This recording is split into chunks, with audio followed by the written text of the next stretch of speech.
Hey guys, কেমন আছো তোমরা সবাই? আমি খুব ভালো আছি। আজকে আমি দিদির বাড়িতে আছি, কারণ দিদির বাড়িতে এখানে দিদিদের পাড়ায় একটা ফাংশন আছে, তো সেই প্রোগ্রামটা সবাই মিলে দেখবো বলে এখানে দেখো আমি পুরোপুরি রেডি হয়ে গেছি। এইদিকে আমার মা, এই যে মা রেডি হচ্ছে, দিদি এতক্ষণ ধরে মাকে রেডি করে দিল। এবার দেখো এই যে কাকিমাকে দিদি রেডি করছে। এই দেখো মায়েদের সাজানো চলছে। তো আমি আর দিদি রেডি, মারাও মোটামুটি রেডি। তারপরে আমরা এখন যাব ফাংশন দেখতে। তো চলো বাদবাকি ব্লগটা ওখানে গিয়ে কন্টিনিউ করছি।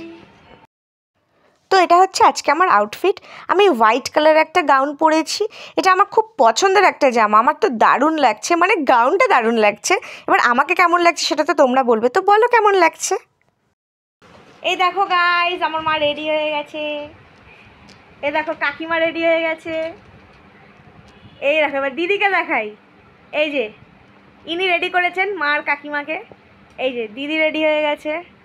আর পুরো আউটফিটটা দেখা। This is my final look. কেমন লাগছে? দারুণ।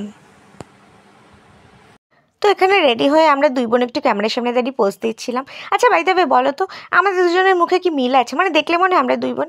আমার তো মনে হয় মিল আছে। এবার তোমরা কমেন্ট করে জানাও তো যে আমাদের দুজনকে দেখলে মনে হয় কি না আমরা দুই বোন। তো বাই দ্য ওয়ে, অনেক ঢং হয়েছে, এবার কনসার্টে চলে যাব সোজা। তো এখানে আমরা কনসার্টে চলে এসেছি, এখানে সবাই মিলে রয়েছি। তো এখানে রয়েছে আমার সুইট দিদি, আর এখানে আমার সবথেকে প্রিয় মানুষ আমার মা, আমার কিউট মা, আর এখানে ডিয়ার কাকিমা রয়েছে, মানে আমার দিদির শাশুড়ি মা। তো সবাই মিলে কনসার্টে এনজয় করছিলাম। তো গাইজ আজকে আর বেশি দেখাতে পারছি না, চলো আজকে এই অবধি। ভালো লাগলে বেশি বেশি করে শেয়ার করো, লাইক করো, সাবস্ক্রাইব করতে ভুলো না। আজকের মতো এইটুকুই, টাটা।